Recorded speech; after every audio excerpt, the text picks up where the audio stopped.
Hello team. नमस्ते। आज हम लोग सिक्योरिटी गार्ड लेवल पे जो इंटरव्यू क्वेश्चंस है उसके बारे में हम लोग डिस्कस करेंगे कि इंटरव्यू में आपको क्या क्वेश्चंस आएंगे, तो उसका कुछ जवाब जो है हम लोग पॉइंट वाइज देंगे।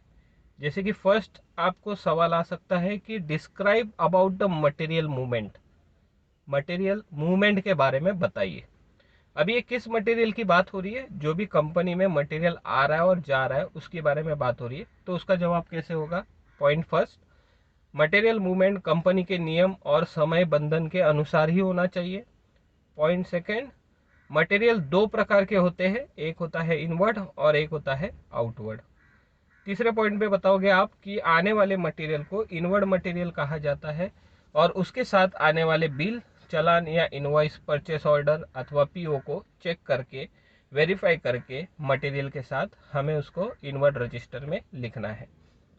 पॉइंट आगे का आएगा कि कंपनी के बाहर जाने वाले मटेरियल के दो प्रकार होते हैं, एक है रिटनेबल और एक है नॉन रिटनेबल। उसके आगे के पॉइंट में आपको लिखना है मटेरियल बाहर जाते समय गेट पास होना बहुत ही ज़रूरी है। विदाउट गेट पास कोई भी मटेरियल बाहर नहीं जाएगा। उसके आगे का पॉइंट, गेट पास दो प्रकार के होते हैं, एक है नॉन रिटनेबल गेट पास और एक है रिटनेबल गेट पास, जिसको शॉर्ट में हम लोग आरजीपी और एनआरजीपी ऐसा बोलते हैं। आगे के पॉइंट में आएगा कि गेट पास पर डेट, सामान लेने जाने वाले व्यक्ति का नाम, मटेरियल की जानकारी, मटेरियल की क्वांटिटी, अगर कोई इलेक्ट्रॉनिक मटेरियल है तो उसका सीरियल नंबर, और नीचे ऑथराइज सिग्नेचर होना बहुत ही ज़रूरी है। ऑथराइज सिग्नेचर वेरीफाई करने के लिए रिसेप्शन या मेन गेट पर स्पेसिमेन सिग्नेचर फॉर्मेट होगा, जिसमें हर एक ऑथराइज व्यक्ति का नाम और उसके सिग्नेचर्स के सैंपल्स आपको दिए जाएंगे। मटेरियल रिटनेबल होगा तो वापस आने की तारीख यानी एक्सपेक्टेड डेट ये गेट पास पे आपको दिखेगा। तो अगर रिटनेबल मटेरियल है तो उसमें उसको हमें आउटवर्ड रिटनेबल रजिस्टर में एंट्री करना है। अगर मटेरियल नॉन रिटनेबल है तो उसे हमें आउटवर्ड नॉन रिटनेबल रजिस्टर में एंट्री करना है। जाने वाले मटेरियल की एंट्री आपको रिटनेबल या नॉन रिटनेबल आउटवर्ड रजिस्टर में करना ही होता है, जैसे गेट पास पे है। अगर गेट पास और एक्चुअल मटेरियल इसमें कहीं पे भी आपको कभी भी डाउट आता है या कहीं कम ज़्यादा होता है तो तुरंत हमें सीनियर्स को रिपोर्ट करना है और मटेरियल को मूवमेंट होने से रोकना है। चलिए अभी आगे चलते हैं कि describe about the visitor management. Visitor management के बारे में बताइए। अभी सिक्योरिटी एज पर रूल हमें किस प्रकार से विजिटर मैनेजमेंट करना है? पहला पॉइंट, विजिटर मूवमेंट कंपनी के नियम और समय बंधन के अनुसार ही होना चाहिए। कंपनी के जो नियम्स है वो फॉलो होने ज़रूरी है और समय का पाबंदी हर एक कंपनी में होती है, विजिटर्स को अलाउ करने की उसका भी पालन होना ज़रूरी है। आगे का पॉइंट आया है, आए हुए विजिटर को समयानुसार विश करें, बहुत ही ज़रूरी है, तभी आप स्टार्ट करोगे बात करने के लिए। उसके बाद का पॉइंट है विजिटर की पूछताछ करें, जैसे कि किससे मिलना है या कहाँ से आए हैं या मिलने का कारण, ये हमें पूछताछ करके जानना है। उसके बाद आप विजिटर को वेरीफाई करने के लिए आइडेंटिफिकेशन चेक करोगे। आइडेंटिफिकेशन के लिए हम कोई भी एक गवर्नमेंट आईडी आप चेक करोगे। उसके बाद कंपनी में जिससे मिलने आए हैं उनसे आप फोन द्वारा, मेल द्वारा या कोई भी ऐप अगर आप यूज कर रहे हो तो उसके द्वारा आप कंफर्मेशन लोगे। उसके बाद अगर समझो कंपनी के नियमानुसार, कहीं कहीं कंपनी में नियम होता है कि laptop, pen drive, hard disk, CD जो भी डिवाइसेस है उनको अलाउ नहीं किया जाता, तो अगर अप्रूवल है तो ही अलाउ करना है। अगर किसी विजिटर के पास पेन ड्राइव, लैपटॉप, सीडी या कैमरा या जो भी चीज़ प्रतिबंधित है अगर वो उनके साथ होगी तो उन चीज़ों को हमें अलाउ नहीं करना है। विजिटर की पूरी जानकारी आपको विजिटर रजिस्टर में लिखनी बहुत ही ज़रूरी है। उसके बाद रजिस्टर में एंट्री करने के बाद आपको विजिटर को कंपनी का विजिटर बैच इशू करना है और जाते समय विजिटर का काम खत्म होने के बाद विजिटर जाते समय याद से वो बैच हमें जमा करना है। और आखिरी पॉइंट होगा कि विजिटर जाते समय उनका आउट टाइम जरूर लिखना है। उसके बाद और एक सवाल आ सकता है कि describe about the axis control. Axis control के बारे में बताइए। एक्सेस कंट्रोल मीन्स प्रवेश नियंत्रण के बारे में बताइए। तो एक्सेस कंट्रोल में फर्स्ट पॉइंट आप लिखोगे कि अनाधिकृत व्यक्ति, वाहन और सामान के प्रवेश पर रोक लगाने के लिए प्रवेश नियंत्रण यानी एक्सेस कंट्रोल किया जाता है। प्रवेश नियंत्रण दो प्रकार से होता है, पहला फिजिकल एक्सेस कंट्रोल और दूसरा इलेक्ट्रॉनिक एक्सेस कंट्रोल। अभी पॉइंट उसके आगे आएगा कि फिजिकल एक्सेस कंट्रोल में आए हुए व्यक्ति, वाहन और सामान को सुरक्षा रक्षक द्वारा चेक किया जाता है, जैसे कि आए हुए व्यक्ति का पहचान पत्र, ऑफिस में जाने का अप्रूवल या आप जो भी अप्रूवल लोगे वो। उसके बाद विजिटर्स की या व्यक्तियों की, आने वाले व्यक्तियों की वाहनों की तलाशी, सामान की तलाशी, उसके बाद उसमें रजिस्टर में एंट्री। तो आए हुए सामान को चेक करने के बाद या व्यक्ति को चेक करने के बाद या वाहन को चेक करने के बाद, डॉक्यूमेंट्स करने के बाद, उसके बाद आप उनको अलाउ करोगे। इसके बाद इलेक्ट्रॉनिक एक्सेस कंट्रोल में सिक्योरिटी अनाधिकृत प्रवेश को रोकने के लिए इलेक्ट्रॉनिक सिक्योरिटी डिवाइस का इस्तेमाल करता है, जिसमें सिक्योरिटी का एक महत्वपूर्ण काम होता है कि टेल गेटिंग रोकना। सिर्फ टेल गेटिंग रोकना, ये बहुत ही महत्वपूर्ण काम है। उसके आगे का पॉइंट आएगा कि जब भी आपकी एक्सेस सिस्टम या इलेक्ट्रॉनिक एक्सेस सिस्टम अगर बंद हो जाती है या माल फंक्शनिंग हो जाता है तो तुरंत हमें सीनियर्स को इन्फॉर्म करना जरूरी है। उसके बाद हमें सवाल आ सकता है बेसिक फायर फाइटिंग के ऊपर। व्हाट इज फायर या आग मतलब क्या, या आग किसे कहते हैं? तो आपको बताना है, लिखना है ईंधन, गर्मी और ऑक्सीजन में होने वाली रासायनिक प्रक्रिया मतलब आग। उसके बाद आपको सवाल आ सकता है types of fire, second classification of fire, या थर्ड आग के प्रकार। तीनों सवालों का आंसर एक ही होगा। क्लास ए सॉलिड फायर, जिसमें आप साधारण आग लिख सकते हो या सॉलिड फायर लिखिए। उसमें आप बोल सकते हो कागज, लकड़ी, भूसा, कपड़े, प्लास्टिक, जो भी चीजें जो क्लास ए में आएगी। सेकंड आएगा आपका क्लास बी, जिसे हम लोग बोलते हैं लिक्विड फायर। इसमें आएगा petrol, diesel, kerosene, thinner, oil paint. Class C gas की आग, उसमें आप बोल सकते हो एलपीजी, सीएनजी, पीएनजी, या आप उसमें बोल सकते हो methane, butane, propane. Class D में आपको लिखना है मेटल फायर या धातु की आग। और क्लास ई में लिखना है आपको बिजली की आग या बिजली उपकरणों में लगी हुई आग। उसके बाद आपको सवाल आ सकता है what is the extinguishing method, आग बुझाने की पद्धति क्या है? तो पहला आप पॉइंट लिखोगे या जवाब लिखोगे स्टारवेशन। स्टारवेशन मतलब आग को भूखा मारना, आग से ईंधन को निकालना। सेकंड आएगा कूलिंग। कूलिंग मतलब आग को ठंडा करना, मतलब आग से गर्मी को निकालना। थर्ड आएगा आपका स्मूदरिंग, मतलब आग से ऑक्सीजन कम करना। तो ये तीन मेथड से आग बुझाने की। आगे आपको सवाल आ सकता है कि how to use a fire extinguisher, fire extinguisher के इस्तेमाल करने की पद्धति क्या है या मेथड क्या है? तो आपको बताना है पास सिस्टम या पास मेथड। तो पास मेथड में पहला पी आएगा पुल, सेकंड आएगा ए मतलब एम, थर्ड एस मतलब आएगा स्क्वीज, और फोर्थ एस मतलब आएगा स्वीप। तो इसको आप बताते वक्त कैसे बताना है? हम फायर एक्सटिंग्विशर पास मेथड से इस्तेमाल करेंगे।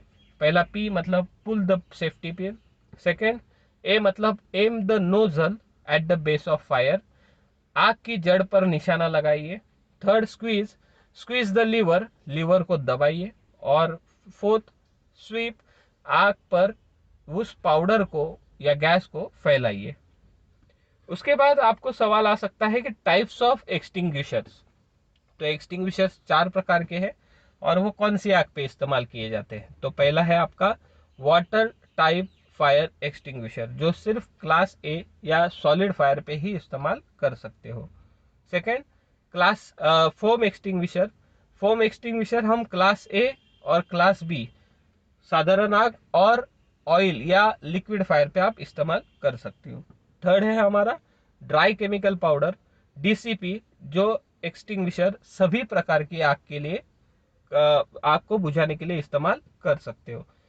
चौथा है हमारा carbon dioxide, CO2। Carbon dioxide basically हम क्लास बी लिक्विड फायर और गैसेस फायर पे इस्तेमाल कर सकते हैं। इसके अलावा कहीं पे भी अगर इलेक्ट्रिकल फायर लगती है या इलेक्ट्रॉनिक उपकरणों को आग लगती है तो ये CO2 एक्सटिंग्विशर बहुत ही आसान तरीके से उस आग को बुझा सकता है और बेसिकली ये कोई भी इलेक्ट्रिकल इक्विपमेंट को खराब होने से भी बचाता है। तो कोई भी इलेक्ट्रिकल डिवाइस, इलेक्ट्रिकल इक्विपमेंट में आग लगी है तो आप पहले CO2 इस्तेमाल करोगे जिससे उस इलेक्ट्रिकल इक्विपमेंट को डैमेज होने से बचाया जा सकता है। पांचवा है वेट केमिकल। वेट केमिकल ये बेसिकली आपके होटल्स में यूज होता है। ये किचन फायर या किचन में जो ऑयल यूज किया जाता है उसके ऊपर हम लोग इस्तेमाल करते हैं। उसके बाद आते हैं की मैनेजमेंट, चाबी नियंत्रण। तो की मैनेजमेंट में आपको लिखना है पहला पॉइंट, चाबियां सिर्फ कामकाज के समय पर ही इशू करनी चाहिए। मतलब working hours, office working hours में ही आप चाबी इशू करोगे किसी को भी। सेकंड पॉइंट लिखना है आपको, चाबियां सिर्फ अधिकृत व्यक्ति को ही देनी चाहिए। उसके बाद वाला पॉइंट आएगा, चाबियां देते समय चाबियां गिन कर देनी है। उसके बाद वाला पॉइंट आएगा, चाबी देते वक्त चाबी लेने वाले की पूरी जानकारी, उसका नाम, ID नंबर, डिपार्टमेंट, ये सब आपको की रजिस्टर में लिखना है। उसी के साथ व्यक्ति आने का समय या चाबी लेने का समय ये आपको उसके अंदर डालना है। चलो कंटिन्यू करते हैं, लेट्स सी। की कंट्रोल में चाबी जब भी हम लेते वक्त चाबियां गिन कर लेनी है और चाबियां जमा करने वाले की जानकारी, जमा करने का समय और उसका सिग्नेचर रजिस्टर में होना बहुत ही ज़रूरी है। नेक्स्ट पॉइंट में आप लिख सकते हो कि कभी भी चाबी समय पर ना जमा होने पर तुरंत सीनियर को इन्फॉर्म करें। अगर कोई भी व्यक्ति चाबी समय पर जमा नहीं करता है तो सीनियर को इन्फॉर्म करना है। चाबी ना जमा होने पर या गुम हो जाने पर या खराब होने पर या डैमेज होने पर आपको सीनियर को इन्फॉर्म करना है। उसके आगे का पॉइंट आप लिखोगे, कभी भी चाबी खो जाती है तो उसका इंसिडेंट रिपोर्ट बनाना बहुत ही ज़रूरी है। और लास्ट पॉइंट आप लिखोगे कि duty hand over take over करते समय चाबियां गिन कर रखना या चाबियां गिन कर देना बहुत ही ज़रूरी है। उसके बाद हम लोग देखते हैं कि रजिस्टर्स कितने प्रकार के होते हैं, सिक्योरिटी रजिस्टर्स कौन से होते हैं। तो हम लोग सिर्फ अभी मेन जो रजिस्टर्स हर जगह पर यूज होते हैं वही हम लोग लिखेंगे। साइड वाइज रजिस्टर, बेसिकली जैसे साइड होगी वैसे रजिस्टर्स चेंज होते रहते हैं। तो मटेरियल रजिस्टर में इनवर्ड रजिस्टर लिखना है आपको, आउटवर्ड रजिस्टर में रिटनेबल एंड नॉन रिटनेबल ऐसे दो रजिस्टर्स लिखने। विजिटर रजिस्टर, वेंडर रजिस्टर, उसके बाद की रजिस्टर आपको लिखना है, vehicle register, hand over take over register और सबसे इंपॉर्टेंट ऑकरेंस रजिस्टर, या दूसरा हम लोग आखिरी रजिस्टर लेंगे कि लॉस्ट एंड फाउंड रजिस्टर। उसके बाद आपको सवाल आ सकता है कि इमरजेंसी इवैक्यूएशन या फायर ड्रिल क्या है।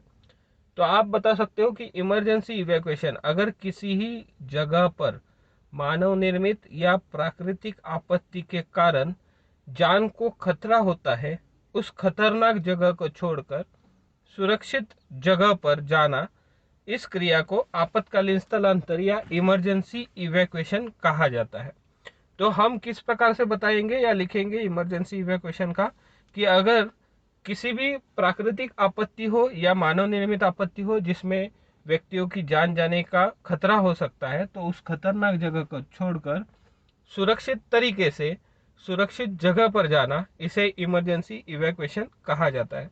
और जिस भी सुरक्षित जगह पर सब लोग एकत्रित होते हैं, इकट्ठा होते हैं, उसे असेंबली पॉइंट कहा जाता है। अभी और एक सवाल आ सकता है कि एक सुरक्षा रक्षक के कर्तव्य और जिम्मेदारी क्या है। एज ए सुरक्षा गार्ड या सुरक्षा रक्षक हमारे कर्तव्य और जिम्मेदारी क्या है। तो सबसे पहला कर्तव्य और जिम्मेदारी है हमारी जान, माल और जानकारी की रक्षा करना। आप लिख सकते हो जान, माल मत्ता और जानकारी की रक्षा करना। सेकंड आपको लिखना है आपदा के दौरान किसी भी घटना को कम करने का या रोकने की कोशिश करना। तीसरा पॉइंट आएगा कि पुलिस और अन्य सैनिक दल की सहायता करना। चौथा पॉइंट आएगा हिंसक घटनाओं को रोकना। छठा पॉइंट आएगा आवश्यकता होगी तो प्रथमोपचार करना। आगे का पॉइंट आएगा कि आपातकालीन नियमों का पालन करना और करवाना। और उसके बाद हमारा लास्ट का पॉइंट रहेगा कि कोई भी घटना होने पर तुरंत सीनियर को सूचित करना और उसका घटना रिपोर्ट बनाकर या इंसिडेंट रिपोर्ट बनाकर सबमिट करना। अभी उसके आगे हमें पूछा जा सकता है कि डिटेक्टर्स कितने प्रकार के होते हैं। जो हम लोग फिक्स फायर इंस्टॉलेशन में देखते हैं कि हमारे पास फिक्स फायर इंस्टॉलेशन में फायर डिटेक्टर्स कितने प्रकार के।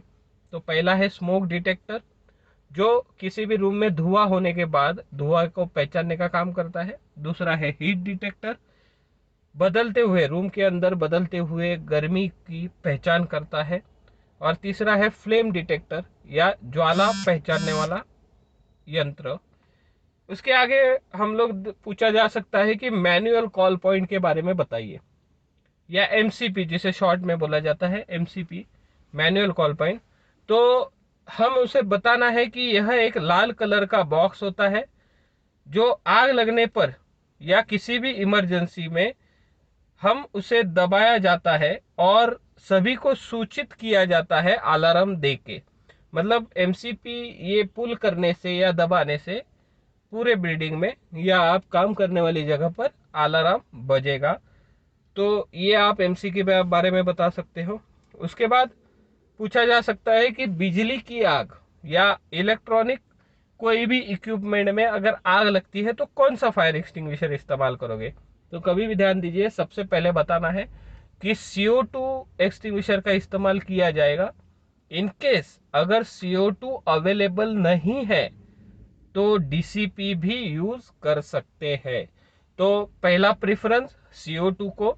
अभी पूछा जाएगा कि CO2 ही क्यों, तो आप उसका जवाब दे सकते हो कि CO2 एक्सटिंग्विशर ये कोई भी बिजली के उपकरण इलेक्ट्रॉनिक डिवाइस को खराब होने से बचाता है, तो इसे खराब नहीं होने देता है और उसी के साथ आग भी बुझाने का काम करता है। तो इसी के लिए CO2 का फर्स्ट प्रेफरेंस होगा।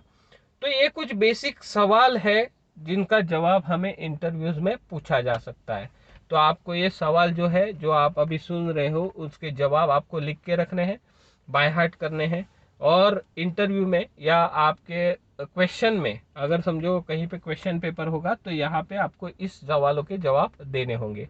ठीक है, चलो, थैंक यू, धन्यवाद सुनने के लिए।